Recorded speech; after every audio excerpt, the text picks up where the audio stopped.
Mesdames et messieurs, chers frères et sœurs dans le Seigneur, soyez abondamment fortifiés dans le nom de notre Seigneur Jésus-Christ de Nazareth.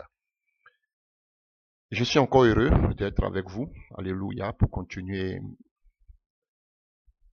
nos prédications et que Dieu lui-même nous conduise et que la gloire lui revienne à lui seul.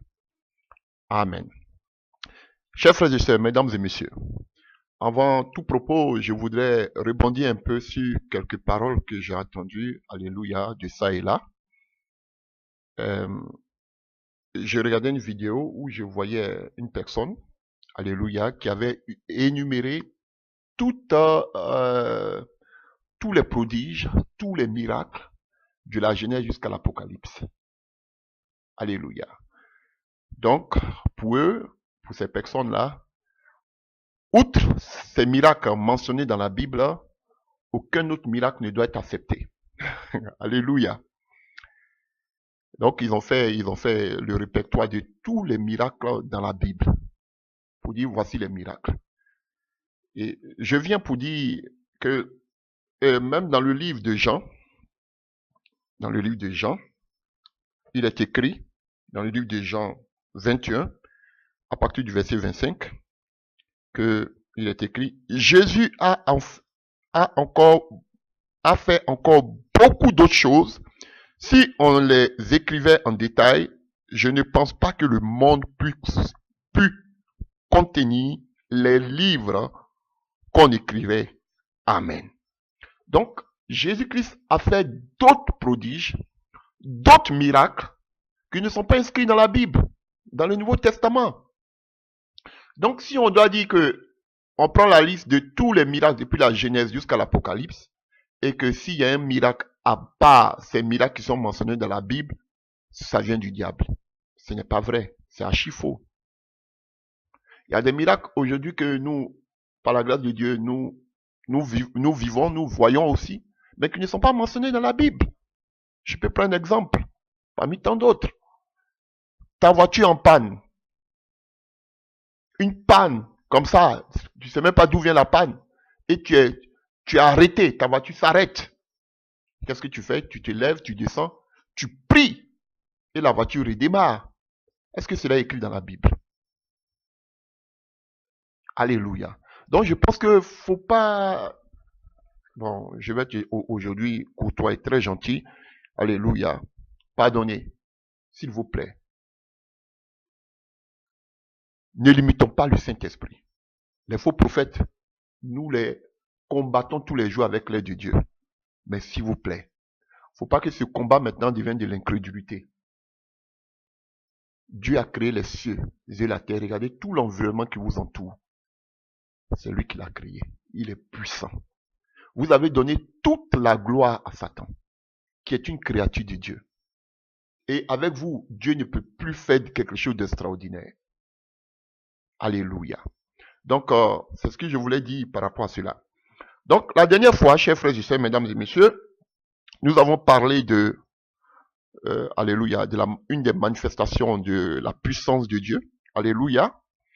Aujourd'hui, nous voulons voir encore d'autres aspects. Donc, nous parlons des caractéristiques, des aspects de la démonstration de la puissance de Dieu. Elle est immense, elle est grande, c'est le règne même de Dieu. Alléluia. Nous parlons seulement que d'une infinie partie de la grandeur et de la puissance de Dieu. Alléluia, avec son aide. Et nous nous sommes plus axés, alléluia, sur les mains. Les mains. C'est vrai que Dieu a donné la parole. C'est la main qui a amené c'est la main qui a formé toutes choses. Nous-mêmes, les êtres humains, c'est la main qui nous a formé, la main de Dieu. Alléluia. Donc, nous sommes axés sur l'imposition des mains. Alléluia. Depuis la Genèse, Jésus, ses disciples et jusqu'à l'Église. Et nous avons aussi, alléluia, et nous n'avons pas parlé aussi de certains, ou même je dirais, alléluia, certaines activités qui se faisaient aussi dans l'Ancien Testament à partir des mains, comme l'ordination des Lévites.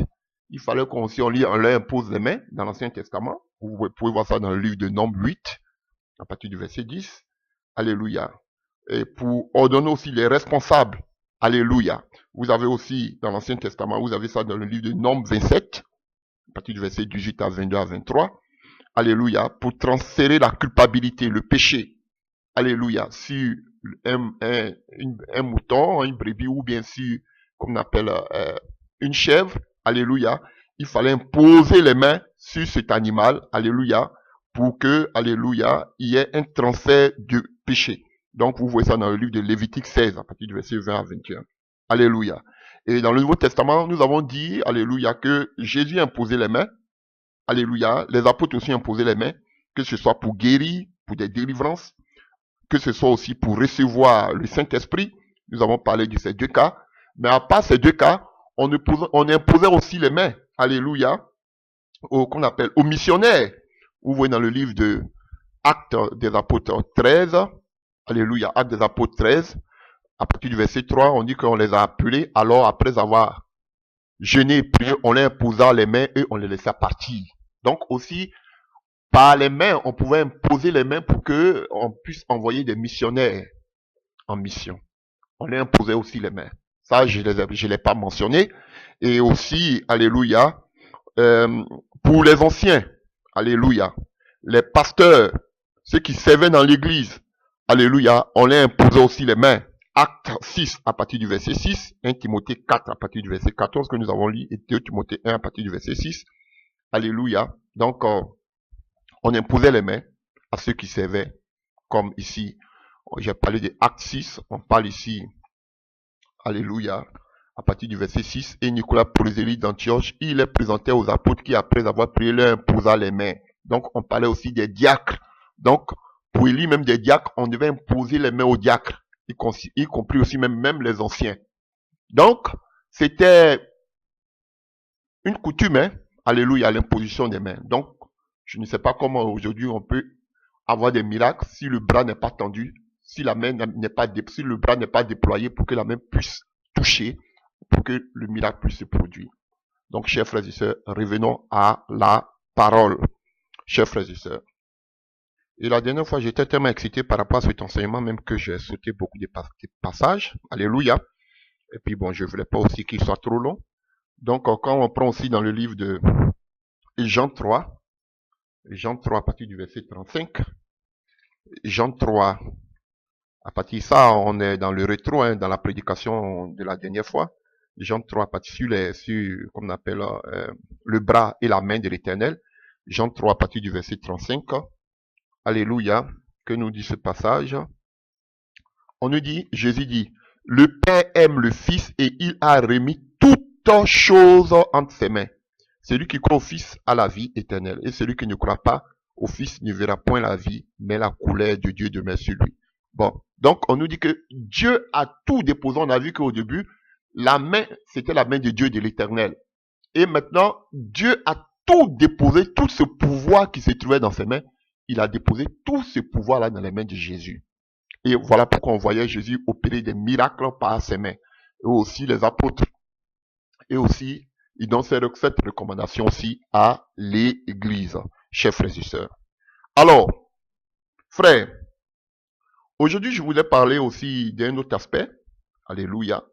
Mais avant de parler d'un autre aspect, vous savez, il y a beaucoup de choses qui me passent dans la tête. Mais ça, Dieu permettra, je ferai une vidéo par rapport à l'Internet. Alléluia. Ce n'est pas mon thème, mais je veux brosser rapidement par rapport à l'Internet. J'entends beaucoup de gens dire, comme lui là, son nom ne manque pas dans une de mes prédications. Alléluia. Et Tounazi et autres. Alléluia. Dit que, quand Dieu dit que dans les derniers temps, alléluia, dans le livre de Matthieu 24, alléluia, que cette parole va arriver jusqu'aux extrémités de la terre, alors viendra la fin. Quand on parle de la fin, on parle de la fin de la grâce. Donc, pour eux, ils font allusion à l'Internet. Aujourd'hui, grâce à l'Internet, alléluia, nous sommes comme dans un village planétaire. Et par l'Internet, aujourd'hui, l'évangile peut passer partout dans le monde. Alléluia. Notre problème, c'est pas que l'évangile passe partout dans le monde. Notre problème, alléluia, vous savez, et on a vu qu'avec votre Internet, l'Internet rend les chrétiens plus paresseux. Pratiquement, l'Internet a tué l'évangélisation en masse. Parce qu'il y a l'évangélisation individuelle et l'évangélisation des masses. Alléluia. Les gens n'ont plus d'engouement de partir jusqu'aux extrémités de la terre. Parce que pour eux, via Internet, Le message peut aller jusqu'aux extrémités de la terre. Alléluia. Mais le but, quand Jésus disait, allez-y jusqu'aux extrémités de la terre, c'est pas seulement pour que la parole de Dieu puisse être écoutée par les gens. Non. Lui-même, il le dit dans le livre d'Ésaïe. Alléluia. Dans le livre d'Ésaïe 61, l'Esprit du Seigneur l'Éternel est sur moi, car l'Éternel m'a oint pour porter de bonnes nouvelles aux malheureux. Il m'a envoyé pour guérir ceux qui ont le cœur brisé, pour proclamer aux captifs la liberté. Vous pouvez voir aussi dans le livre de, Alléluia, de Luc 4. Alors, ce n'est pas seulement, notre but, ce n'est pas de l'église, ce n'est pas seulement d'aller annoncer l'évangile jusqu'aux extrémités de la terre, comme beaucoup le disent. Mais c'est pour libérer aussi les captifs. Alléluia, c'est ce que beaucoup ne veulent pas dire. Il y a beaucoup de personnes, vous pouvez dire qu'il y a beaucoup de personnes qui écoutent, mais il y a beaucoup de personnes qui sont captifs de la puissance des ténèbres. Et Jésus même dit à Paul, je t'ai appelé, je t'ai envoyé pour que tu puisses aller délivrer les personnes sous l'emprise de la puissance de Satan. Donc, le fait d'écouter seulement les prédications sur Internet ne délivre pas. Oui, vous avez dit qu'ils ont écouté, mais il y a beaucoup de personnes qui sont possédées. Et puis, secondo, ceux qui écoutent vos prédications, peut-être vous avez des milliers de vues, mais il y a combien de personnes qui sont nées de nouveau réellement? Il y a combien de personnes qui sont délivrées réellement?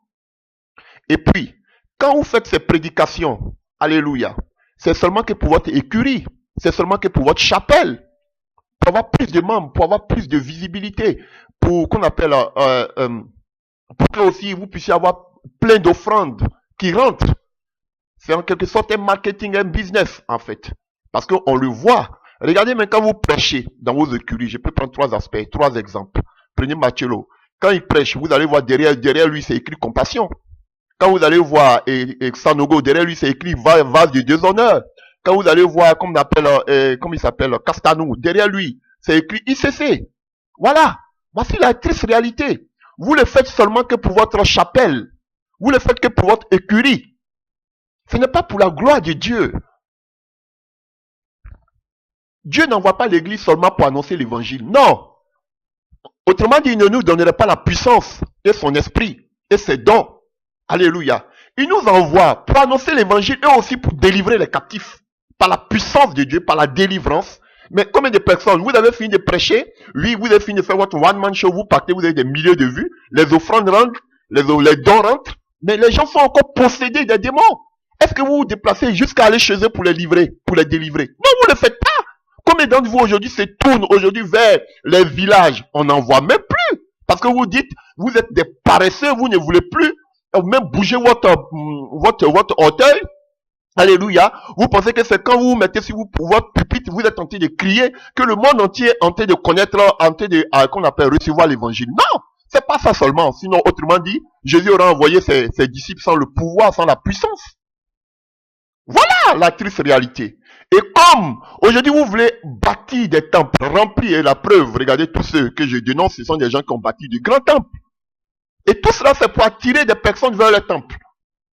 Des vues. Alléluia. Un culte de la personnalité. Voilà le véritable problème. Écoutez-moi. Quand vous me dites que, chers frères et sœurs, dans les derniers temps, le réveil ne se passera pas par l'internet. C'est la triste réalité. Le réveil ne se passera pas par l'internet. Ne changez pas les dogmes de l'évangile. Frère, le premier réveil avec les apôtres, il n'y avait pas d'internet. Alléluia. Le réveil aux États-Unis à Azusa Street, il n'y avait pas d'internet. Mais pourquoi c'est dans les derniers temps, église de la Odyssée, que vous vous dites que le réveil va se passer par l'internet? C'est la sorcellerie. Pourquoi vous voulez changer l'évangile? Et puis ils sont sur les verts. Je bénis le Seigneur parce qu'il a envoyé internet. Grâce à l'internet aujourd'hui, le monde va être touché par l'évangile. C'est archi faux. Les apôtres n'avaient pas l'internet, mais ils ont touché le monde. Le réveil d'Azusa Street, alléluia, aux États-Unis, a touché le monde. Mais vous aujourd'hui, vous avez l'internet. Où le monde est touché? Dites-moi. Montrez-moi un peu où le monde est touché. Au contraire, le monde est paganisé. Parce qu'on assiste à un culte de la personnalité. Alléluia. Et l'internet a tué l'évangile, l'évangélisation. Voici la triste réalité. Donc réveillez-vous. Aujourd'hui, chacun vient faire son one-man show sur sa page Facebook. Et à la suite, qu'est-ce qu'il fait? Il crée une écurie, mon église, son assemblée, mon église locale. Regardez tous ceux qui sont venus sur internet là. Vous ne les voyez pas sortir. Quand ils sortent comme ça, ils tapent. En même temps, qu'est-ce qu'on remarque? Ils sont allés former une église. Voilà. Aujourd'hui, vous faites tout cela pour attirer vous avez deux choses. Attirer les gens vers vos écuries et aussi avoir de l'argent. Par des offrandes. Voilà. Alors que les âmes sont en train de mourir. Voilà pourquoi aujourd'hui vous ne parlez pas des dons spirituels. Le don le plus récurrent, le don que aujourd'hui et tous cherchent, tous ces soi-disant serviteurs de Dieu, c'est le don de la tchatch, de la rhétorique. Je sais pas, ça fait pas partie des dons spirituels. Savoir parler, l'éloquence, voilà ce qu'ils sont en train de chercher. Alléluia. Chers frères et sœurs, Paul n'était pas éloquent. Alléluia. Apollos était éloquent, mais on a vu tout ce que Dieu a fait par Paul. Aujourd'hui, il cherche la sagesse humaine, le savoir parler, la maîtrise de la langue de Molière. Voilà, aujourd'hui. C'est l'éloquence aujourd'hui qu'il cherche comme talent pour pouvoir s'exprimer mieux sur les réseaux sociaux. Voilà. Les dons spirituels, non, ça les inquiète, ça les intéresse pas, puisqu'ils ne bougent pas. Ils sont toujours là dans les bâtiments, en train de crier, prêcher. Ce n'est pas ça, l'évangélisation. Ce n'est pas ça à ce que le Seigneur nous appelle. Il ne suffit pas d'annoncer, mais on doit aller aussi délivrer, libérer les gens de la captivité de Satan. Aujourd'hui, les demandes d'hommes tranquilles. Parce que vous êtes en train de crier, mais les gens ne sont pas délivrés. S'ils ont trop fait une évangélisation, c'est louer les grands palaces, les grandes salles, alléluia, pour le matu vu, et voilà. Il se mal, on assiste à une, qu'on appelle, une kyrielle, comme on appelle, de pasteurs qui se succèdent, qui se chevauchent. Ça passe, on dit, waouh, Dieu s'est manifesté. Une soirée, c'est fini, voilà. Maintenant que vous qu'on appelle, vous remplacez plus de 20 pasteurs pour une seule soirée, une seule journée. Mais prenez vous tous, allez-y dans des villages. Voilà le danger d'aujourd'hui de l'Internet. Alléluia.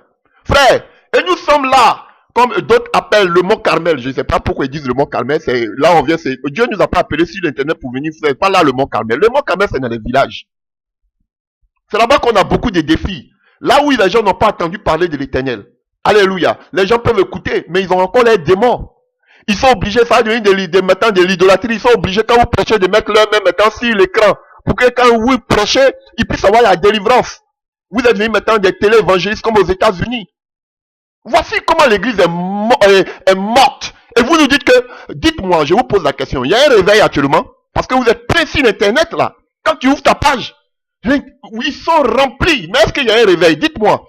Malgré que vous dites que avec l'internet, l'évangile arrive jusqu'aux extrémités de la terre. Où est ce réveil? Si vous dites que c'est l'internet qui amène le réveil, où est ce réveil? Au contraire, on assiste à la mort spirituelle, à la paganisation aujourd'hui. Voilà la triste réalité. Donc, M. Tounazi, bon, les gens se plaignent que je cite toujours ton nom. M. Tounazi, oui, je vous dis que c'est l'être porte-parole, c'est lui toujours qui a quelque chose à dire. M. Tounazi, donc c'est un blasphème de dire que l'internet aujourd'hui, c'est pas l'internet, Dieu va amener le réveil. En quoi? Vous avez tous des chaînes de télévision sur internet. Tous des chaînes de télévision. Où est ce réveil? Au contraire, c'est la mort. Peut-être Dieu voulant, je ferai une prédication là-dessus. Alors, chers frères et sœurs, comme d'habitude, vous me connaissez déjà, c'était une parenthèse. Alors, nous allons continuer encore sur les caractéristiques de la puissance de Dieu, chers frères et sœurs. Tout ce que nous faisons, c'est pour préparer cette armée pour le grand réveil et le dernier réveil avant le retour de notre Seigneur Jésus-Christ au choix. Alléluia. Alors, nous voulons parler aujourd'hui d'un autre aspect, alléluia, de la gloire de Dieu. Alléluia. On veut parler aujourd'hui de la droite et de la force de Dieu. De la droite. Vous savez, la droite, il ne faut même pas que je parte vite en besogne. Nous allons parler, on prend des passages bibliques. Vous attendez toujours, on parle de la droite de Dieu, la droite de Dieu, la droite de Dieu. Alléluia. La droite de Dieu caractérise la puissance de Dieu. L'action de Dieu. Oui, là, du coup, on parle de la droite de Dieu, on fait allusion à la main de Dieu qui agit, à l'efficacité, alléluia, de Dieu. À la capacité, la droite de Dieu. Quand on parle de la droite de Dieu, on parle de la gloire de Dieu. On parle de la manifestation de la puissance de Dieu. Quand on parle de la droite de Dieu. Alléluia, chers frères et sœurs. Donc nous allons prendre des passages. Donc quand vous entendez la gloire, la droite de Dieu, la gloire de Dieu, la droite de Dieu, on parle de la gloire de Dieu, de la puissance de Dieu. Donc à la droite de Dieu se trouve sa puissance, se trouve sa gloire, se trouve sa manifestation. Alléluia. Nous avons dit dans la précédente vidéo que quand la main de Dieu est déployée, quand le bras de Dieu est déployé, la main de Dieu rentre en action et se produit les miracles et les prodiges. N'est-ce pas? C'est ce que nous avons dit. Alors, voyons. Maintenant, parlons de la droite. On veut parler de la droite de Dieu. On va prendre quelques passages. Exode 15 à partir du verset 6 à 7. Exode 15 à partir du verset 6 à 7. Alléluia. Vous pouvez lire tout le chapitre si vous voulez. Exode 15 à partir du verset 6 à 7. Ta droite, ô Éternel, a signalé sa force. Donc la droite de l'Éternel, c'est la force de l'Éternel. Alléluia. Nous avons dit l'autre fois, parlant de la puissance de Dieu, nous avons mentionné, alléluia, qu'on appelle le mot grec qu'on appelle Igis. I-S-C-H-Y-S. Alléluia. On avait parlé de Dina, alléluia, qui était, qu'on appelle la racine, alléluia, pour exprimer la capacité. Et à part la capacité, on avait ce mot Isis, qui désigne la force. Alléluia. L'exercice de la force physique. Alléluia. Donc, on vient de voir ici que, selon le passage que nous venons de lire, Isis, on parle de la force. Alléluia. On nous dit que à la droite de l'Éternel est signalée sa force. Donc la droite de l'Éternel, c'est la force de Dieu. Alléluia. La droite de l'Éternel, c'est la force de Dieu. Alléluia. Et on continue. Ta droite, ô Éternel, a écrasé l'ennemi. Donc la droite de Dieu, là où se situe sa puissance, sa gloire, écrase ses ennemis. Alors que nous avons dit que quand la main de Dieu est déployée, son bras est déployé, sa main agit, et il y a automatiquement des miracles et des prodiges. Ou bien il y a un châtiment qui s'abat. Et ici on nous dit que quand la droite de l'Éternel s'est signalée par sa force, sa droite a écrasé l'ennemi. Alléluia, chers frères et sœurs. Par la grandeur de ta majesté, tu renverses tes adversaires, tu déchaînes ta colère, elle les consume comme du chaume. Vous voyez? Donc la droite de Dieu est puissante. C'est une arme. Alléluia. Donc nous pouvons lire encore un autre passage. Toujours dans le même chapitre. Exode 15. On prend maintenant à partir du verset 11. Qui est comme toi parmi les dieux, ô Éternel? Qui est comme toi magnifique en sainteté et digne de louange, opérant des prodiges? Tu as étendu ta droite. La terre les a engloutis. Par ta miséricorde, tu as conduit. Alléluia. Tu as délivré ce peuple. Par ta puissance, tu les diriges vers la demeure de ta sainteté. Les peuples apprennent et ils tremblent. La terreur s'empare des Philistins. Les chefs de Tom se prouventent. Un tremblement saisit les guerriers de Moab. Ainsi de suite. Chers frères et sœurs. Ça, on appelle ça la louange pour la délivrance. Cantique de louange pour la délivrance. Alléluia. Voilà. Et quand vous prenez le chapitre, toujours dans ce même chapitre 15, à partir du verset 2, et elle dira, alléluia, Moïse et les enfants d'Israël qui chantaient, disaient, l'Éternel est ma force et le sujet de mes louanges, c'est lui qui m'a sauvé. Alléluia. On parlera ici de l'Éternel, est un vaillant guerrier. Donc vous voyez, donc la droite de l'Éternel, c'est pour la guerre. C'est pour détruire ses ennemis. Là se trouve sa puissance. Alléluia. Chers frères et sœurs. Donc quand on parle de la puissance de Dieu, on fait allusion aussi à sa droite. Alléluia. Voilà, pour ne pas que ça vous embrouille. Je vais vous envoyer quelque part. Ça va pas, je ne vais pas être long par rapport à là, mais je vais vous envoyer quelque part. On va prendre notre passage. Prenons le livre de Deutéronome 33 à partir du verset 1 à 2. Deutéronome 33, verset 1 à 3, si vous voulez. Alléluia. Voici la bénédiction par laquelle Moïse, homme de Dieu, bénit les enfants d'Israël avant sa mort. Il dit, l'Éternel est venu de Sinaï. Il s'est levé sur eux, des Séir. Il a resplendi de la montagne de Paran, et il est sorti du milieu des 5 myriades. Il a de sa droite envoyé le feu de la loi. Lui, il aime les peuples. Tous ses saints sont dans sa main. Ils se sont tenus à tes pieds et ils ont reçu tes paroles. Chers frères et sœurs, vous voyez?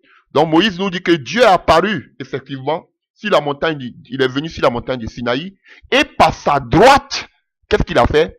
Il a donné sa parole. Alléluia. Alléluia. Moïse même dira que c'est le doigt de Dieu qui a écrit tous ces 10 commandements. N'est-ce pas? Donc Moïse nous fait comprendre ici que c'est la droite de Dieu qui a écrit, alléluia, qui a écrit, comme on appelle les 10 commandements, qui a écrit la loi. Alors que c'est le feu. Lui-même il le dit. Alléluia. Chers frères et sœurs. Il dit de sa droite, il a envoyé le feu de la loi. C'est un feu. C'est vrai. Alléluia. Parce que ça nous a appris le péché. Mais ça a été écrit par le doigt de Dieu. Alors qu'on sait que, selon ce que Moïse nous dit, c'est le feu qui écrit, alléluia, les 10 commandements sur les tables de pierre. Donc, à la droite de Dieu se trouve le feu, la puissance. Alléluia. Chers frères et sœurs. J'arrive à quelque chose. Donc, la droite de Dieu, quand vous parlez toujours de la droite de Dieu, à la droite de Dieu, c'est sa puissance. C'est sa main qui agit. C'est sa main qui secoue. C'est sa main qui combat.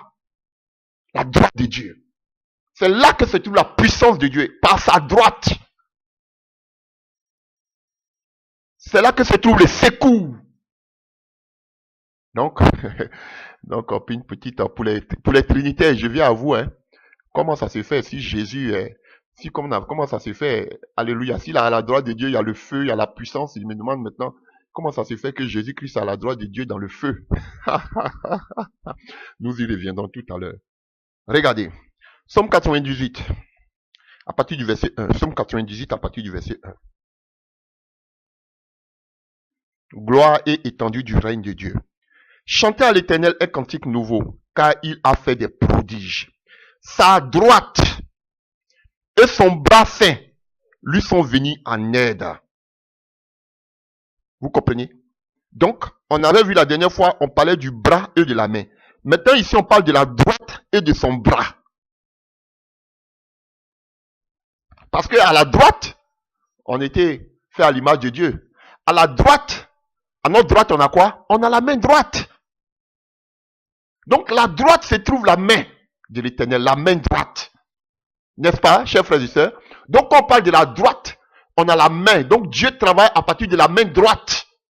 Alléluia. Vous voyez, sa droite. Donc, c'est là le pouvoir, la puissance. C'est là la gloire de Dieu qui agit. Alléluia. Prenons Psaume 118. Je suis juste à côté. Psaume 118. Écoutez ça maintenant. Écoutez. Psaume 118. Alléluia. À partir du verset 14. L'Éternel est ma force et le sujet de mes louanges. Alléluia. Puisque c'est lui qui a la force. Donc, il soutient beaucoup de personnes. Il donne la force à beaucoup de personnes. Alléluia. Il y a plein de passages comme ça qui dit l'Éternel est ma force, l'Éternel est ma force. Trop de passages dans l'Ancien Testament. L'Éternel est ma force et le sujet de mes louanges. C'est lui qui m'a sauvé. À partir du verset 15, des cris de triomphe et de salut s'élèvent dans les tentes des justes. Écoutez, la droite de l'Éternel manifeste sa puissance. Vous avez compris? La droite de l'Éternel manifeste sa puissance. Et puis on continue. La droite de l'Éternel, à partir du verset 16, la droite de l'Éternel est élevée. La droite de l'Éternel manifeste sa puissance. Vous avez voici la conclusion de tout. Donc la droite de Dieu manifeste sa puissance. Alléluia. Le bras de Dieu, la droite de Dieu manifeste la puissance de Dieu. Alléluia. Donc à la droite de Dieu, c'est sa puissance, sa main qui agit. Tout simplement. Quand on parle de la droite de Dieu, on parle de sa main. de sa gloire, de sa puissance qui est démontrée, qui agit. Cette force active, alléluia, voilà, qui agit, qui est agissante. Voici la droite de Dieu. Alléluia. Et David nous dit ici dans le livre de Psaume 16, à partir du verset 11, « Tu me feras connaître le sentier de la vie. Il y a d'abondantes joies devant ta face, des délices éternelles à ta droite. » Donc à la droite de Dieu, ce sont des délices éternelles. Alléluia. Alors, que nous dit ici Job? À partir de Job chapitre 40. Prenons à partir du verset 1. L'Éternel répondit à Job du milieu de la tempête et dit, Saint terrain comme un vaillant homme, je t'interrogerai, tu m'instruiras. Anéantis-tu jusqu'à ma justice? Me condamneras-tu pour te donner droit? As-tu un bras comme celui de Dieu? On dit, il demande à Job si Job a un bras comme celui de Dieu. C'est Dieu qui parle. Une voix tonnante comme la sienne? Honte-toi de magnificence et de grandeur. Réveille-toi de splendeur et de gloire. Répands les flots de ta colère. Et d'un regard abaisse les hautains. D'un regard humilie les hautains. Écrase sur la place des méchants. Cache-les tous ensemble dans la poussière. Enferme leur front dans les ténèbres. Alors, je rends hommage. Alléluia. Je rends hommage à la puissance de ta droite. Alléluia. Chers frères et sœurs. Donc Dieu, à la droite de Dieu, c'est la puissance. Vous pouvez voir ça. C'est Job 40 à partir du verset 9. À partir du verset 4, on parle du bras de l'Éternel. Et à partir du verset 9, on parle de quoi? On nous parle de la puissance de sa droite. Alléluia, chers frères et sœurs. Donc, la droite de Dieu, c'est le bras de l'Éternel. La droite de Dieu, c'est la puissance de Dieu. C'est la force agissante de Dieu. Voilà. Donc, quand on parle de la droite de Dieu, c'est la gloire de Dieu. C'est la puissance de Dieu qui agit. Alléluia. Et avec cela, vous allez voir, il va parler de l'hippopotame, tout ce qu'il a créé par sa droite, par sa puissance. Donc, une des caractéristiques de la puissance de Dieu, c'est sa droite. Alléluia. Je donne les définitions, alléluia, dans le véritable contexte de c'est immense. Alléluia, de la puissance de Dieu. Cette puissance créatrice. Alléluia. Dieu a écrit par sa droite, par sa main. Alléluia, par sa puissance. Chers frères et sœurs. Alors, venons dans le Nouveau Testament un peu. On va lire 2 ou 3 passages. Venons dans le Nouveau Testament. On a vu tout à l'heure dans l'Ancien Testament que la droite de Dieu, c'est la puissance de Dieu. C'est le bras de Dieu. C'est la gloire de Dieu. Alléluia. Alors, dans le Nouveau Testament, voyons quelque chose. Dans le livre de Romains 8, à partir du verset 34. Qui les condamnera? Christ est mort bien plus. Romains 8, à partir du verset 34. Christ est mort, bien plus il est ressuscité, et il est à la droite de Dieu, et il intercède pour nous. Et Hébreux 7, verset 25 nous dit la même chose. C'est aussi pour cela qu'il peut sauver parfaitement ceux qui s'approchent de Dieu par lui, étant toujours vivant pour intercéder en leur faveur. Alléluia. Mais la question que je vais vous poser, est-ce que c'est Jésus qui intercède pour nous? Il plaide pour nous? Oui, c'est une image. Mais quand nous voyons Romains 8, à partir du verset 26, on nous dit quelque chose d'autre ici. On nous dit, l'Esprit nous aide dans nos faiblesses, car nous ne savons pas ce qu'il nous convient de demander dans nos prières. Mais l'Esprit lui-même intercède par des soupirs inexprimables. Alléluia. L'Esprit de Dieu, c'est le souffle de Dieu. C'est le souffle de Jésus. Alléluia. Jésus a soufflé sur ses disciples.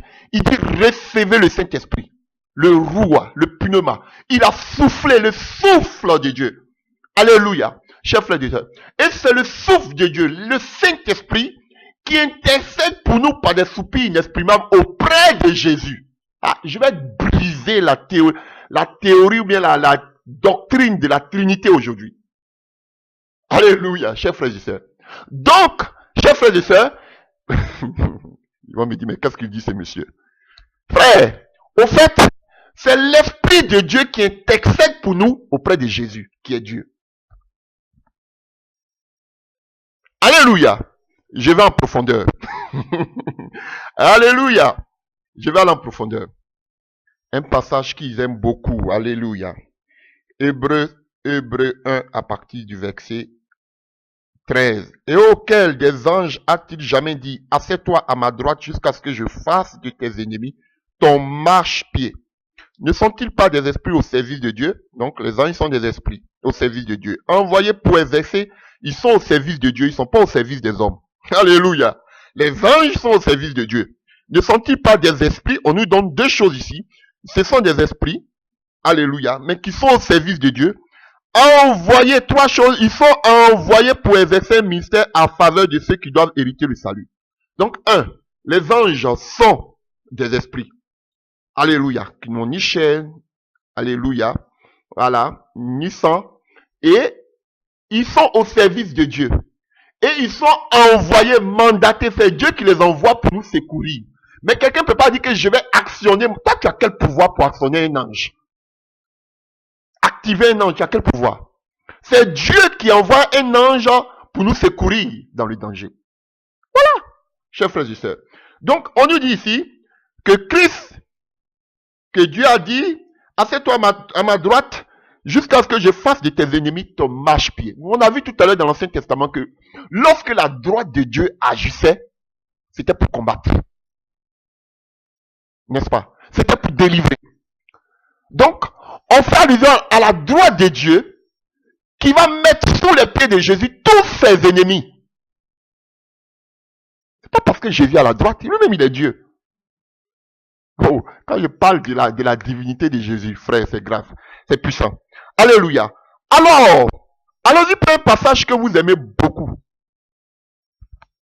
Et reprenons ce même passage que je viens de lire dans le livre des Hébreux, dans le livre de Actes des Apôtres, dont Pierre a parlé à partir du verset 33. Acte 2, à partir du verset 33 à 34. Écoutez bien. Élevé par la droite de Dieu. Pierre nous dit que Jésus-Christ a été élevé par la droite de Dieu. Et dans d'autres versions, écoutez bien. Écoutez bien. Dans d'autres versions, on dira élevé par la main droite de Dieu. Vous comprenez? Élevé par la main droite de Dieu. Alléluia. Oh, alléluia, c'est puissant. C'est ce que la version que j'ai devant moi. On dit Jésus a été élevé par la main droite de Dieu. Alléluia. Alléluia. Donc c'est la main droite de Dieu qui l'a élevé. La puissance de Dieu qui l'a élevé. La gloire de Dieu qui l'a élevé. Qui avait été promis. Et il a répondu comme vous le voyez et l'entendez. Car David n'est pas monté au ciel. Mais il a dit lui-même, le Seigneur a dit à mon Seigneur, assieds-toi à ma droite. Jusqu'à ce que je fasse de tes ennemis ton marchepied. Que toute la maison d'Israël sache donc, avec certitude, que Dieu a fait Seigneur Jésus-Christ, celui que vous avez crucifié. Alléluia. Effectivement, David n'était pas allé au ciel. Alléluia. Vous savez pourquoi? Parce qu'avant la venue de Jésus, tous ceux qui mouraient partout au séjour des morts. Effectivement, quand David parlait, mais il est mort, David. Il allait au séjour des morts jusqu'à ce que David et Jésus-Christ reviennent, meurent, ressuscitent pour qu'eux tous y montent. Alléluia, au ciel. Voilà. C'est pourquoi Pierre est en train de dire cela. Donc ne dites pas, ah voilà, on dit David même il n'est pas allé au ciel. Non, c'était avant la venue de Jésus-Christ, avant sa mort et sa résurrection. Alléluia. Donc, David parlait de la droite de Dieu. Alors que juste avant, Pierre nous dit qu'il était élevé par la main droite de Dieu. Alors qu'on sait que la main droite de Dieu, c'est symbole de sa puissance, de sa gloire. Et vous avez un passage que vous aimez beaucoup dans le livre de Actes 7, à partir du verset 55 à 56. Actes 7, à partir du verset 55 à 56, que vous aimez beaucoup. Alléluia. C'est l'histoire d'Étienne. En entendant ces paroles, ils étaient furieux dans leur cœur et ils grinçaient des dents contre lui. Mais Étienne, rempli du Saint-Esprit et fixant les regards vers le ciel, vit quoi? La gloire de Dieu. La première des choses qu'Étienne a vu, il a vu la gloire de Dieu. Alors que nous savons que la droite de Dieu, c'est la gloire de Dieu. Alléluia. Et Étienne vit la gloire de Dieu et Jésus debout à la droite de Dieu et il vit et il dit, voici, je vois les cieux ouverts, le Fils de l'homme debout à la droite de Dieu. Frère, est-ce que Étienne a vu Dieu? C'est la question que je vous pose. Étienne a vu Dieu. Alors que chez les Israélites, les Hébreux, tu ne peux pas voir Dieu et puis vivre. Alléluia. Même Moïse. Alléluia. Dieu l'a dit, tu ne peux pas me voir et puis vivre. À plus forte raison, Étienne. Alléluia. Chers frères et sœurs. Même les Jérémie, tout cela, les Esaïe, quand ils ont vu Dieu, ils ont commencé à se lamenter. Même qu'on appelle Jean. Oh, nous avons vu Dieu. Alléluia. Même Manoah, le père de qu'on appelle de Samson. Alléluia. Vous avez vu, chers frères et sœurs, on ne pouvait pas voir Dieu. Mais comment lui dit à la droite de Dieu? Est-ce qu'il a vu Dieu? À quoi Dieu ressemble? Lui-même, il est dit, il a vu la gloire de Dieu. Et Étienne, dans sa tête, comme tout bon Israélite, alléluia, il se dit que Dieu, il est unique, alléluia. Il n'y a pas un autre Dieu à part lui. Donc, Jésus-Christ, c'est vrai qu'il était élevé, mais Jésus-Christ ne pouvait pas être Dieu. Il fallait avoir une révélation pour savoir ce genre de choses. Et lui-même, il dit, il voit la gloire de Dieu. Donc, il a vu Jésus-Christ enveloppé dans la puissance de Dieu, dans la gloire. C'est tout, chers frères et sœurs. Donc, pour vous dire tout simplement que à la droite de Dieu, là, frère, c'est la puissance de Jésus-Christ. Donc, la personne, même pas la personne.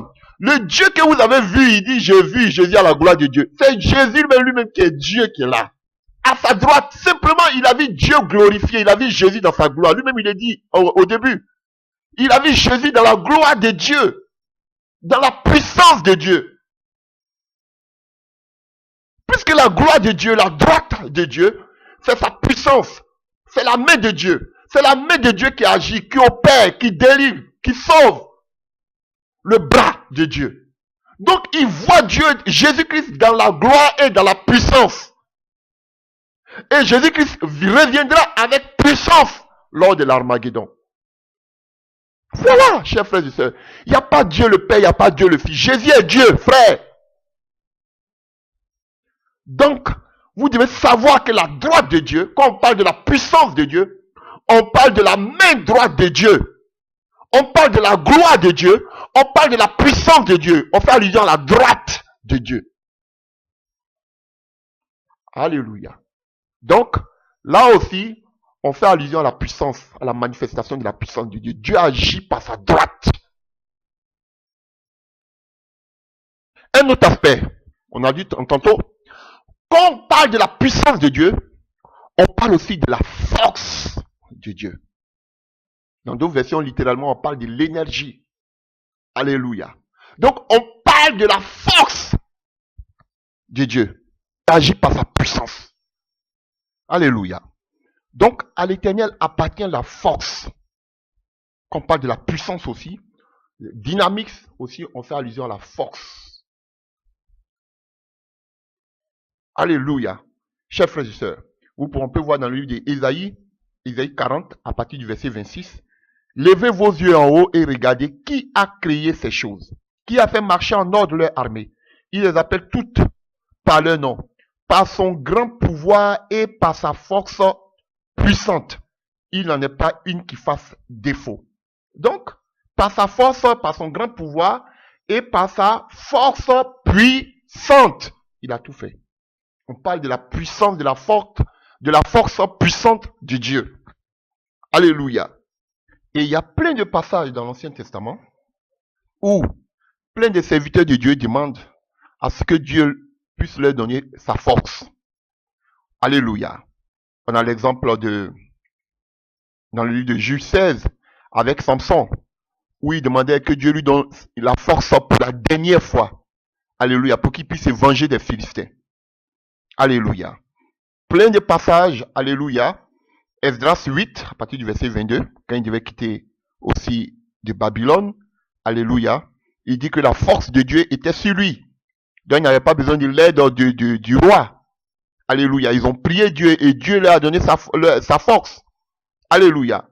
Plein de passages nous parlent de la force de l'Éternel où beaucoup de personnes ont imploré la force de l'Éternel. Psaume 22, verset 20, Psaume 28, verset 8, Psaume 59, verset 17, Psaume 62, verset 12.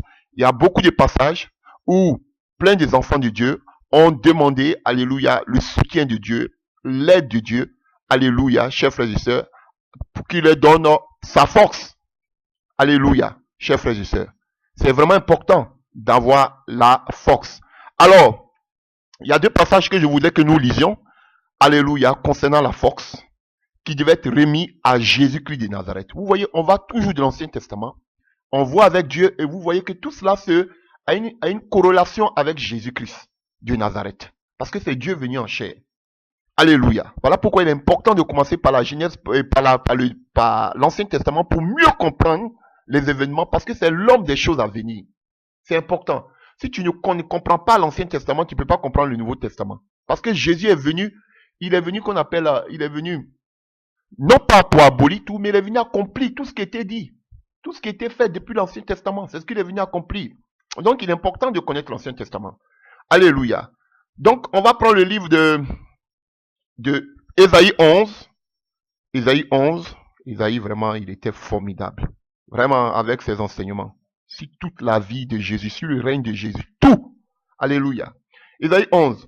Puis, un rameau sortira du trône d'Ésaïe, et un rejeton naîtra de ses racines. L'esprit de l'Éternel reposera sur lui, l'esprit de sagesse et d'intelligence, l'esprit de conseil et de force, l'esprit de connaissance et de la crainte de l'Éternel.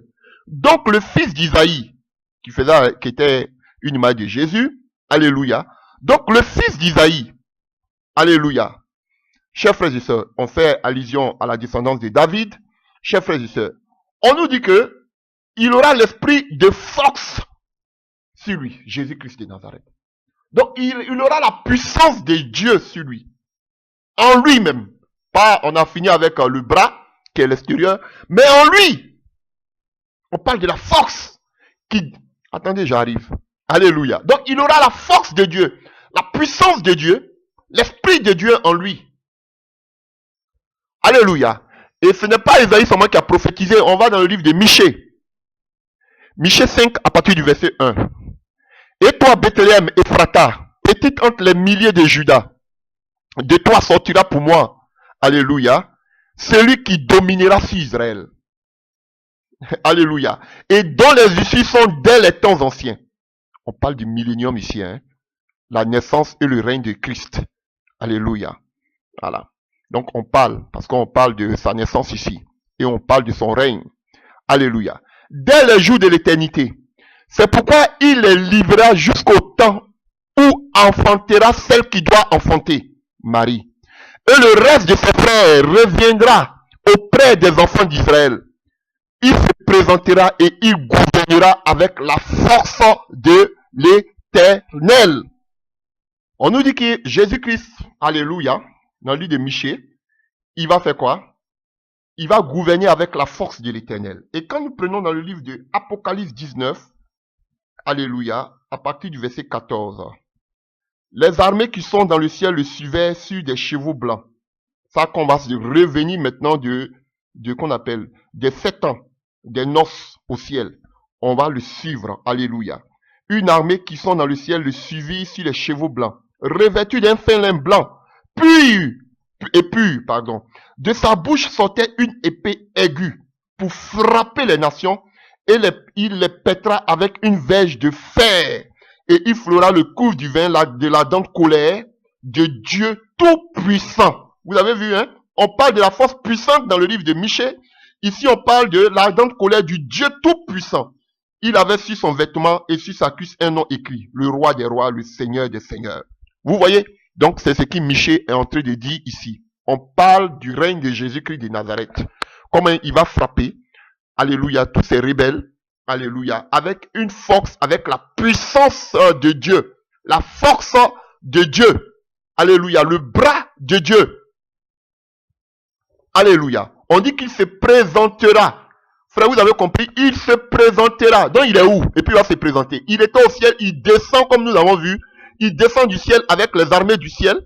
Alléluia. Et il gouvernera avec la force de l'Éternel. Il va se présenter, chers frères et sœurs. Voilà. Donc, c'est comme l'antichrist aussi qui va vouloir se présenter. Chers frères et sœurs, vous avez vu la confusion? Voilà. Donc, frères, donc on nous donne ici déjà des prophéties sur le règne messianique de Dieu, de Jésus-Christ de Nazareth. Comment il va agir, comment il va gouverner, chers frères et sœurs. Donc, avec la force. Donc, Jésus-Christ, il a la force de Dieu en lui. N'est-ce pas, chers frères et sœurs? Vous voulez qu'on aille en eau profonde? Allons-y. Voyons la prière de Marie, qu'on appelle le Magnificat. Dans le livre de Luc 1, alléluia, à partir du verset 40. Alléluia. Car voici désormais toutes les générations me diront bienheureuse, parce que le Tout-Puissant a fait pour moi de grandes choses. Son nom est saint et sa miséricorde s'étend d'âge en âge. Si ceux qui le craignent, écoutez, il a déployé la force de son bras et il a dispersé ceux qui avaient dans leur cœur des pensées orgueilleuses. Il a renversé les puissants de leur trône et il a élevé les humbles. Vous voyez, quand le bras de Dieu est déployé, c'est sa force qui est dégagée. Alléluia. Et il y a automatiquement, alléluia, quelque chose qui se produit. Et elle-même a dit ici que, alléluia, quand son bras, alléluia, s'est déployé, il a dispersé ceux qui avaient le cœur des pensées orgueilleuses, il a renversé les puissants. Donc la main de Dieu quand elle est déployée, ou le bras de Dieu quand il est déployé, frère, c'est pour combattre, c'est pour agir. Alléluia. Alléluia, chers frères et sœurs. Allons-y en eau profonde. Donc Jésus-Christ, il est doté de la force de l'Éternel. Vous savez pourquoi? Alléluia. C'est pour gouverner avec puissance. Ah oui, parce que pour gouverner, regardez les gens de ce monde, pour gouverner, il faut qu'ils aient la puissance de l'armement, la puissance financière. Donc, il faut que Jésus ait la puissance, il ait la force pour pouvoir gouverner. On a vu dans le livre de Michée, dans le livre de l'Apocalypse, il va gouverner. Et avec, alléluia, on dit quoi? Une verge de fer. Alléluia. Avec la force puissante de Dieu, le bras de l'Éternel. Alors, chers frères et sœurs, la force de Dieu aussi, depuis la mort et la résurrection de Christ, chers frères et sœurs, c'est pour aussi détruire et anéantir les œuvres des ténèbres. Alléluia. C'est pour détruire et anéantir aussi la force de Satan. Oui, parce que les démons de Satan aussi ont une force. Alléluia. C'est pour chasser aussi les corps. Alléluia. De chasser les maladies des corps. Ah oui, chers frères et sœurs. Vous voulez voir que Satan aussi il a la force? Regardons. Dans le livre de Marc 5, à partir du verset 1. Ils arrivaient, Jésus et ses disciples bien évidemment, à l'autre bord de la mer, dans le pays des Gadaréniens. Aussitôt que Jésus fut hors de la barque, il vint au-dessus de lui un homme sortant des sépulcres et possédé d'un esprit impur. Donc cet homme-là, sa vie n'était pas normale. Il était enveloppé, esclave, dirigé par un esprit impur. Vous avez compris? C'était un esprit qui le dirigeait. Alléluia. Donc un démon. Cet homme avait sa demeure dans les sépulcres. Avec quelqu'un qui est normal ne peut pas lui dormir dans les cimetières. Et personne, bon, excusez-moi, hein, parce que j'ai vu des documentaires en Indonésie et autres, où les gens vraiment dorment dans les cimetières. C'est pas une injure, je m'en excuse. Alléluia. Donc, dans les sépulcres, et personne ne pouvait le lier. Même avec une chaîne, car souvent, il avait eu des fers aux pieds et il avait été lié à des chaînes, mais il avait rompu les chaînes et brisé les fers. Vous avez compris? Il brisait les fers. Et c'est l'esprit là qui faisait ça. Nous, dans notre jargon, nous qui, bon, dans la délivrance, on appelle souvent ça, c'est un démon guerrier. Mais pour lui, là, c'était une autre gamme, quoi. Voilà. Alléluia. Voilà, c'est une autre gamme. Alléluia. Donc, vous voyez, chers frères et sœurs, et qu'est-ce qu'on nous dit? On nous dit, personne n'avait la force de le dompter. Il était sans cesse nuit et jour dans les sépulcres et sur les montagnes, criant et se maîtrisant avec des pierres. Vous avez vu, chers frères et sœurs? Donc, il avait une force. Et plus tard, on va nous dire que c'était une légion de démons. Alléluia. Donc des milliers de démons qui étaient en lui et qui l'agitaient. Donc ces démons-là avaient donné une force ténébreuse à cet homme. Alléluia. Donc il faut que la force de Dieu, la force agissante de Dieu agisse, puisse se mouvoir, se déployer, se manifester face à la force diabolique. Face, alléluia, à la maladie diabolique. Alléluia, chers frères et sœurs. Donc la force que Dieu nous donne, alléluia, c'est pour aussi contre la puissance des ténèbres. Voyons des exemples. Alléluia. Prenons deux passages pour parler de Jésus. Luc 6, à partir du verset 12. En ce temps-là, Jésus se rendit sur la montagne pour prier. Il passa toute la nuit à prier Dieu. Quand le jour parut, il appela les disciples et il choisit 12, auxquels il donna le nom d'apôtres. Simon qu'il nomma Pierre, André son frère, Jacques, Jean, Philippe, Barthélemy, Matthieu, Thomas, Jacques, fils d'Alphée, Simon appelé le Zélote, Jude, fils de Jacques, et Judas Iscariote qui devient traître. Il descendit avec eux et s'arrêta sur un plateau où se trouvait une foule de ses disciples et une multitude de peuple de toute la Judée, de Jérusalem et de la contrée maritime de Tyr et de Sidon. Ils étaient venus pour l'entendre et pour être guéris. Vous avez compris? Donc on attend l'évangile, ils étaient venus pour entendre, pas seulement pour entendre l'évangile, mais ils sont venus aussi pour être guéris. C'est ce que je vous dis. On ne vient pas seulement attendre l'évangile, ça va nous saouler à la longue. Alléluia. Mais ils étaient venus pour entendre l'évangile et pour être guéris. Bon, pour l'entendre, Jésus-Christ, c'est qui va prêcher. Et pour être guéris de leur maladie. Donc tu ne peux pas aller évangéliser seulement prêcher. Mais les gens ont besoin d'être guéris de leurs infimités, de leurs maladies. Ceux qui étaient tourmentés par des esprits impurs étaient guéris. Ils ont écouté la parole, maintenant ils étaient guéris. Alléluia. Et toute la foule cherchait à le quoi? À le toucher. Parce qu'une force sortait de lui et les guérissait tous. Vous avez entendu? La force dont les Michas avaient parlé autres. La force était en Jésus. Non seulement c'était pour gouverner, mais la force qui sortait de lui guérissait les malades, chassait les démons. Frère, tu dois avoir cette force. Tu dois demander à Dieu de te remplir de sa force. Alléluia. Chers frères et sœurs, vous avez vu? Les gens cherchaient seulement, alléluia, à le toucher, ne serait-ce que le toucher. Quand je parle comme ça, vous pensez encore à une autre histoire, automatiquement, n'est-ce pas? Donc, continuons. On était tout à l'heure, alléluia, en Luc 6, on va en Luc 8. Luc 8, à partir du verset 43. Il y avait une femme atteinte d'une perte de sang ou d'une hémorragie depuis 12 ans et qui avait dépensé tout son bien pour les médecins sans qu'aucun eût pu la guérir. Elle s'approcha par derrière et toucha le bord du vêtement de Jésus. Vous avez compris? On dit tout le monde cherchait à toucher le vêtement de Jésus parce qu'une force sortait de lui et guérissait les malades, n'est-ce pas? Ici, elle est venue, elle a touché le bord du vêtement de Jésus. Au même instant, la perte de sang s'arrêta. Et Jésus dit, qui m'a touché? Comme tous s'en défendaient, Pierre et ceux qui étaient avec lui disent, maître, la foule t'entoure et te presse. Et tu dis, qui m'a touché? Mais Jésus répondit, quelqu'un m'a touché. Alléluia. Car j'ai connu qu'une force était sortie de moi.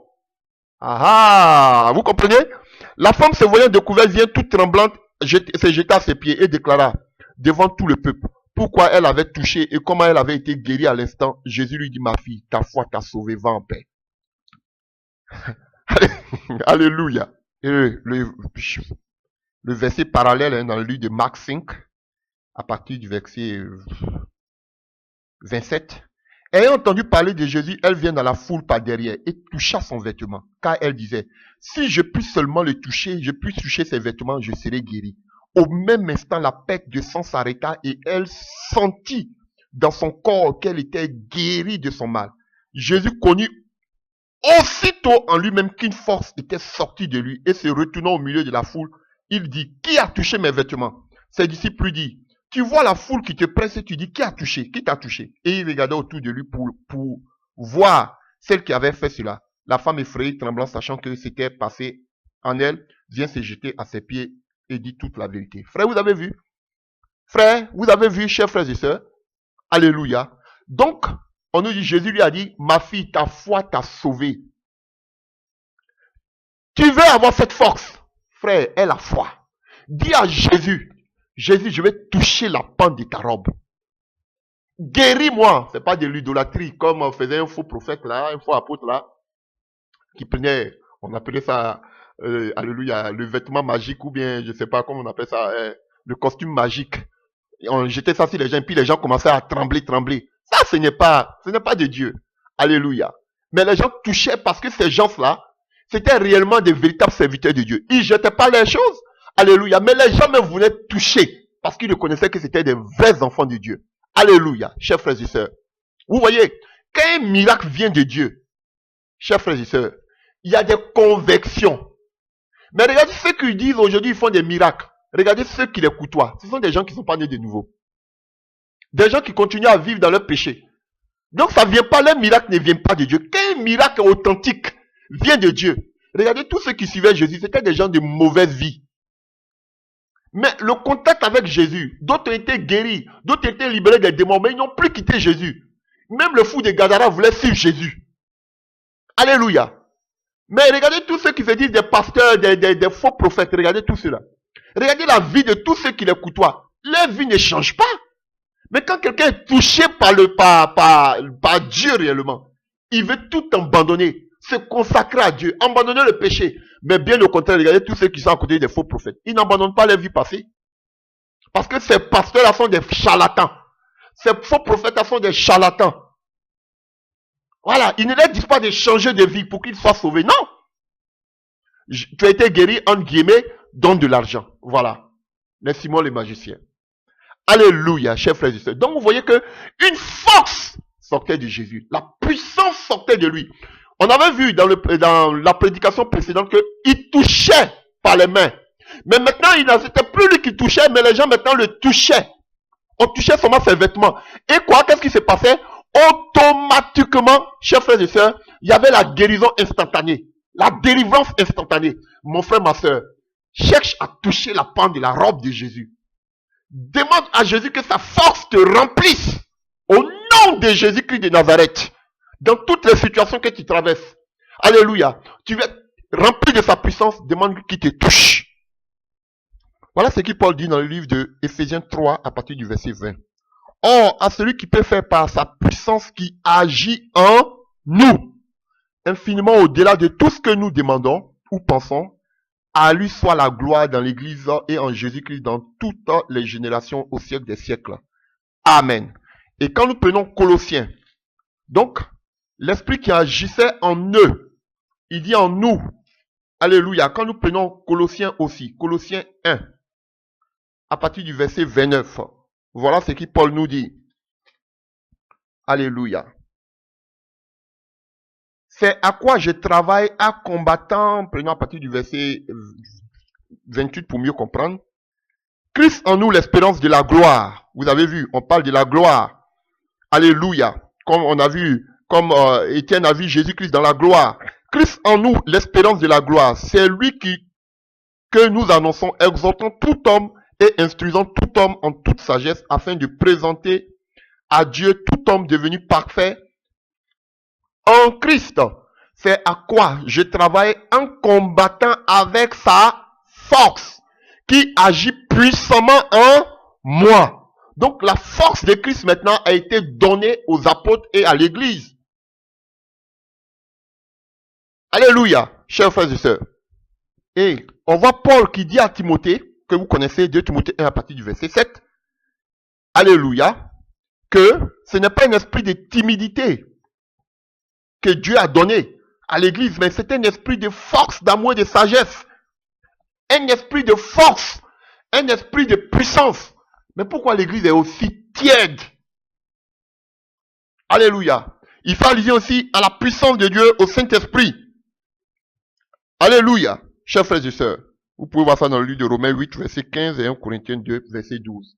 Donc, chers frères et sœurs, il dit à Timothée, c'est un esprit de force, de puissance que tu as reçu. Alléluia. Alors, voyons deux exemples. On a vu Jésus-Christ, on touchait ses vêtements, les gens étaient guéris, n'est-ce pas, chers frères et sœurs? Allons-y voir Pierre et Paul, on l'a vu la dernière fois. Alléluia. Acte 5, à partir du verset 12.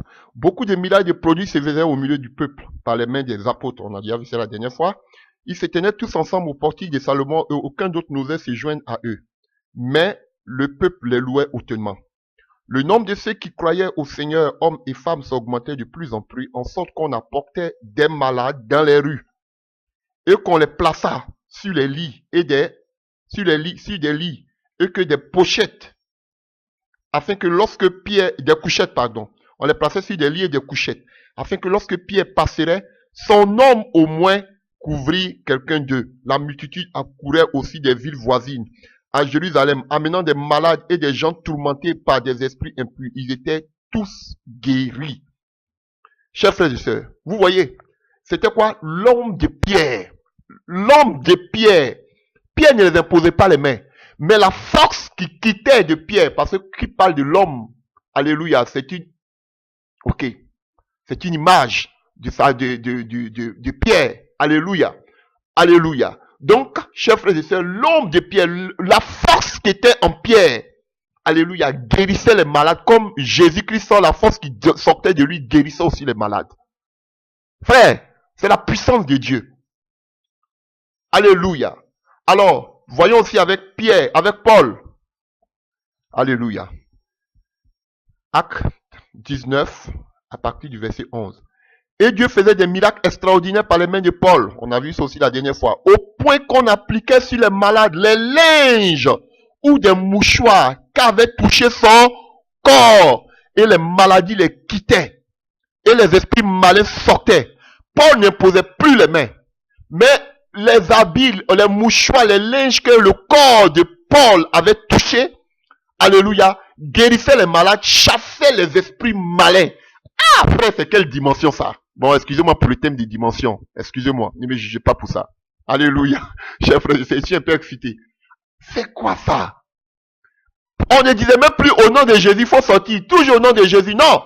Cette fois-ci, alléluia, on dit les mouchoirs qui avaient touché son corps. Parce qu'il y avait la force de Dieu en lui. Et cette force-là guérissait les malades. Cette force-là chassait les démons. Il n'avait plus besoin de crier au nom de Jésus. Mais déjà, frère, les esprits me partaient. Parce que déjà, à cause du linge qui avait touché son corps. Ah, frère, c'est grave. Même nos habits. Frère, vous ne savez pas qui vous êtes. On vous prêche un Dieu mort. Un Dieu qui n'agit plus. Et on donne toute la gloire aux faux prophètes. Même habits, ça guérissait les malades. Habits chassaient les démons. Ah, frère, prenez à partir du verset 17. De Acte 19. Cela fut connu de tous les Juifs et de tous les Grecs. Alléluia. On parle des 7 fils de Séva ici. Alléluia. Tous les Grecs qui demeuraient à Éphèse. Et la crainte s'empara de tous. Vous avez vu? La puissance de Dieu fit que la crainte s'est emparée de tous. Voilà. Vous voulez parler? C'est la crainte de Dieu, la puissance de Dieu qui amène la crainte. Ça, c'est dans le livre de Acte 19. Si vous voulez, on peut retourner derrière. Alléluia. Acte 5. À partir du verset 9. Alors Pierre lui dit, comment avez-vous vous êtes accordé pour tenter l'esprit du Seigneur? Voici ceux qui ont enseveli ton mari sont à la porte et ils t'emporteront. Au même instant, elle tomba aux pieds de l'apôtre et expira. Les jeunes gens étant entrés, la trouvaient morte. Ils l'emportèrent et l'ensevelit auprès de son mari. Une grande crainte s'empara de toute l'assemblée et tous ceux qui apprirent ces choses. Voilà. Beaucoup de miracles de produits se faisaient au milieu des disciples. Frère, voici la vérité. Vous nous dites de parler de l'amour. Donc ceux-là, ils n'avaient pas l'amour. C'est ceux-là qu'on a tué de copier, les apôtres. Ils n'avaient pas l'amour. Alléluia. Vous, pour vous, l'amour, il faut accepter tout le temps, alléluia, les déviations dans l'église. On doit tout accepter. C'est ça votre amour? Pasteur homosexuel, on n'a qu'à accepter. Voilà. Tout ça, on n'a qu'à accepter ça. C'est l'amour de Dieu. Donc, et tout cela, vous voyez, qui fait, en même temps, Ananias meurt. Donc, tout cela, et sa femme meurt. Ils n'avaient pas d'amour. Frère, revenez à l'évangile. Vous vous êtes égarés. Alléluia. Donc, vous voyez, on revient à notre passage. Alléluia. On est à partir de Acte 19, à partir du verset 17. Cela fut connu de tous les Juifs et tous les Grecs qui demeuraient à Éphèse. Et la crainte s'empara de tous. Et le nom du Seigneur Jésus-Christ était glorifié. Vous voyez? Plusieurs de ceux, vous voyez, par la puissance de Dieu, ici, là, c'est juste après les exorcismes, là, ambulants, les 7 fils de Siva. Vous voyez? Et le nom de Dieu était glorifié. Mais aujourd'hui, le nom de Dieu n'est plus glorifié. Vos lieux, vos chapelles sont devenus maintenant des lieux de, voilà, comme des restaurants, des maquis. Alléluia. Plusieurs de ceux qui avaient cru venaient confesser et déclarer ce qu'ils avaient fait. Frère, c'est ça. Mais eux-mêmes aujourd'hui, même là, les pasteurs là, ils font dans la sorcellerie. Qui va venir confesser? Est-ce qu'aujourd'hui il y a des délivrances? Est-ce qu'aujourd'hui il y a des repentances? Frère, il n'y a plus la crainte de Dieu. La puissance de Dieu n'est plus là. Les églises sont mortes. Les gens sont en train de crier seulement. Voilà. Et puis je voudrais dire quelque chose. Frère, je vois des gens qui sont en train de faire appel, prier après nous. Je sais, comment vous appelez ça? Moi, j'ai jamais fait ça. Je partais partout dans les villages, mais j'ai jamais fait ça. Appel du pécheur, ou bien, je sais pas, prière du pécheur, ou bien du repentant. Comment vous appelez ça? Chers frères et sœurs, nous, on n'a jamais fait ça. Frère, vous voyez, ici, là, chacun, Paul n'a pas dit venez confesser. On dit plusieurs de ceux qui avaient cru, venaient confesser et déclarer ce qu'ils avaient fait. Et un certain nombre de ceux qui avaient exercé des arts magiques, ayant apporté les livres, les brûlaient devant tout le monde. Chers frères et sœurs, vous voyez, c'est eux-mêmes parce qu'ils ont vu la puissance de Dieu. Eux-mêmes, on ne les a pas dit donner votre vie à Jésus. Quand j'entends des gens faire la prière, si tu veux donner ta vie à Jésus, vous pensez que c'est comme ça que vous faites l'évangélisation sur les réseaux sociaux? Frère, les gens doivent venir eux-mêmes à Jésus parce qu'ils sont fatigués. Voilà pourquoi il n'y a pas de nouvelles naissances dans vos soi-disant églises. Parce que vous forcez les gens à venir à l'église. Les gens ne sont pas convertis. Vous les forcez. Alléluia. Le jour de la Pentecôte, c'est les gens même qu'on dit à Pierre, homme frère, que devons-nous faire? Et puis Pierre dit, répentez-vous. Voilà le problème. Vous criez, répentez-vous, répentez-vous. Non, mais c'est le Saint-Esprit qui convainc de pécher. C'est eux-mêmes qui doivent dire que vraiment, on a vu Dieu, moi, voici mes fétiches, comme on a vu ici. Des magiciens qui venaient à des grosses sommes d'argent, ils avaient payé ces livres. Frère, vous voyez comment vous êtes tenté de changer de méthode. Revenons sur la méthode des apôtres. Ils ne disaient pas aux gens de donner votre vie. Ils annonçaient l'évangile. Et les gens même, ils étaient touchés. Ils voyaient la puissance de Dieu qui découlait. Eux-mêmes, ils étaient touchés. Eux-mêmes, ils venaient pleurer sur les péchés. Ici, eux-mêmes, des sorciers qui viennent dire, moi, mais je suis sorcier. Voici mes fétiches. Je ne veux plus être sorcier. Mais aujourd'hui, il y a combien de sorciers? Parce que même ces pasteurs même sont des sorciers. Aujourd'hui, on ne voit plus ça. Parce que la crainte de Dieu a disparu. Pourquoi? Parce qu'il n'y a plus la puissance de Dieu. Vous êtes à prie avec moi, vous avez fini de prêcher, prie avec moi, c'est toi qui veux donner ta vie à Jésus. Frère, ce n'est pas le modèle des apôtres. Ce n'est pas le modèle des apôtres. Les apôtres prêchaient, les gens voyaient des guérisons, des délivrances, des miracles. Les gens même eux-mêmes, ils pleuraient sur les péchés, ils abandonnaient. Eux-mêmes, ils disaient qu'est-ce qu'on doit faire. Vous voyez? Parce que vous avez échoué. Il n'y a plus la puissance de Dieu. C'est fini. Je cabote. L'Esprit de Dieu est parti. Et c'est ça que vous appelez le réveil. Où vous avez fini de prêcher, puis vous dites, ah, celui qui veut donner sa vie au Seigneur, répète les prières après moi. C'est ça que vous appelez le réveil. Alléluia. Alors, lisons le dernier passage. Et juste après, pardon. Alléluia. On était dans Acte 19, juste après. Donc, nous allons terminer par ce message-là. Et on continue. On dit, Alléluia. On estimait la valeur à 50 000 pièces d'argent. Je vous ai expliqué la dernière fois. C'est ainsi que la parole du Seigneur, on dit c'est ainsi par ce modèle. La puissance de Dieu qui était démontrée, c'est ainsi. C'est comme ça, si vous voulez. C'est comme ça. Alléluia. Que la parole du Seigneur croissait en puissance et en force. En puissance et en force. On n'a pas dit dans les bla. Frère. En puissance et en force. On n'a pas dit seulement en parole, mais en puissance et en force. En puissance parlait, mais en force, la force qui sortait d'eux aussi, alléluia, se manifestait puissamment. Alléluia, chers frères et sœurs. Alléluia. Et Alléluia. Ce n'est pas seulement, alléluia, ce n'est pas seulement les mains de Jésus qui ont pris les clous. Même son côté aussi a accepté les clous. Et chers frères et sœurs, pour finir, sachez que par les maîtresses de Jésus-Christ de Nazareth, nous avons été guéris de toute maladie. Alléluia. Toute maladie, toute imperfection, par son sang nous a purifiés de tout péché. Son sang encore a annulé toutes les accusations, toutes les ordonnances qui étaient écrites dans le livre du diable. Il a tout effacé. Par son sang, frère, par sa résurrection, nous avons la vie éternelle. Voici nos promesses. Alléluia. Comme nous sommes dans le domaine de la manifestation de la puissance de Dieu, frère, vous avez besoin de toucher la pente de sa robe. Dans la situation que vous traversez, vous avez besoin de toucher la pente de sa robe. Alléluia. Chers frères et sœurs, vous avez besoin que la force de Dieu, alléluia, la droite de Dieu, la manifestation de la puissance de Dieu, alléluia, se descende sur vous, agisse dans votre vie face à toutes ces situations, tous ces blocages, toutes ces difficultés que vous êtes en train de traverser. Demandez la main de Dieu, touchez la pente de la robe. On a vu que cette femme qui avait la perte de sang, elle a dépensé tout ce qu'elle avait. Elle n'avait plus d'espoir. Peut-être ma soeur, mon frère, tu m'écoutes, tu es dans des problèmes, dans des difficultés.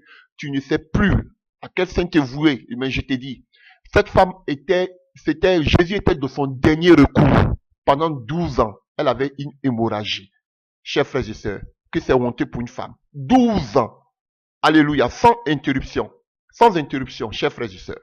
Mais ce jour, elle a touché la pente de la robe de Jésus. Et une force est sortie de Jésus-Christ.